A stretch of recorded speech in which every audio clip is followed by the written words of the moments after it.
Some might call it luck, others might call it a coincidence. But here at Clark Atlanta University, we call this a legacy. You might be wondering how the 2013 17th pick quarterback in the nation ended up here at CAU.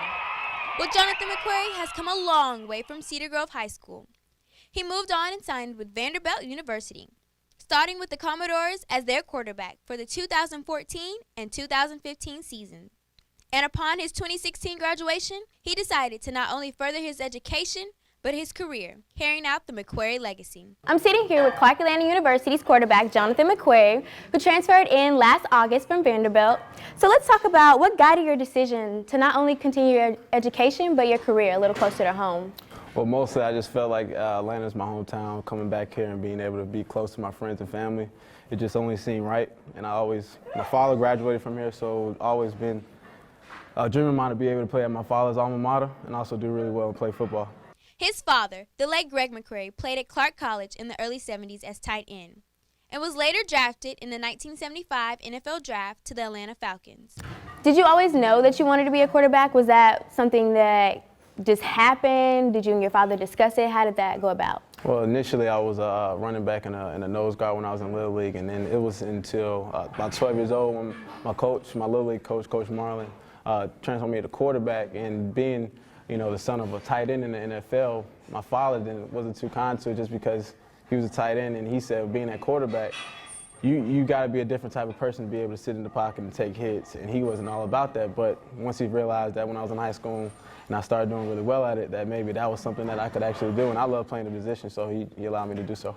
Okay, so your dad, of course, all fathers teach their kids things as they're growing older. What is the one thing that he taught you that you not only carry on the field, but as a man in your everyday journey throughout life? Character. Character is the number one thing my father instilled in me at a very young age. He told me that's what you do when no one's looking. So if you can have character when no one's looking, that's true, then the better off you'll be. So we know you have football in your bloodline. Of course, your father played here. He played at Clark College. And we know that transitioning from Vanderbilt to Clark, the offense was a little different. How did you adapt? Mostly just stuck to what my fundamentals were. I mean, every offense there's going to be similarities, just different ways of coming about it, talk different terminology. So mostly I just felt that if I just stuck to my fundamentals and just learned from the coach and learned some of the guys, that they would actually guide me through this playbook and be successful and as efficient and as effective as we can. What was your highlight from the 2016-2017 football season?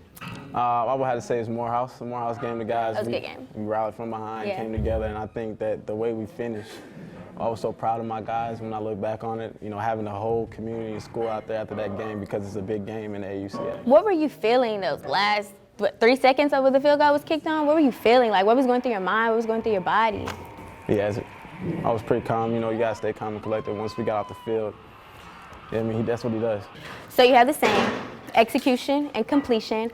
What does that mean to you? How do you use that on and off the field? Well, execution, you can use execution on and off the field. You can use this in the classroom. Execution for us is trying to be as effective and as efficient as possible. So even as me in my daily life as a parapro, which is what I do on the side when I'm not in school or I'm on the field, is being able to come in there and being as effective as possible for the kids that are in this community and being in the right mindset and being able to make the world a better place, the community a better place after I leave. And with that being on the field is being able as an offense to be able to stay within the system. It's being coachable. It's all the little things that make the big things happen. And mostly for me as a quarterback, having completions is my main thing. If you have more completions, 9 times out of 10, you don't have as many turnovers because you're staying within the offense and you're completing those passes. And you don't have as many penalties because you're executing and you're being as effective as possible. So is playing in the NFL, is that one of your dreams as well? Absolutely. Okay. So this is your last season in playing college ball, correct? Yeah. So what are you doing to prepare in this off season? And what will you be doing in the fall to get you to that next level? Staying with coach, staying on the board, learning offense, learning football, looking at some of those NFL tapes and being able to learn what the NFL coaches kind of want and just working, grinding, doing what I do best, playing, working out, getting on the field, getting those guys, coaching them, taking the coaching, making mistakes here and there and building upon those so that I can be the best quarterback I can. McCrary says that he's excited for his team and the Panther Nation in the upcoming 2017 season, and he plans to get through it with his eye on the prize, execution and completion. This has been Emauri Watson with The Sideline.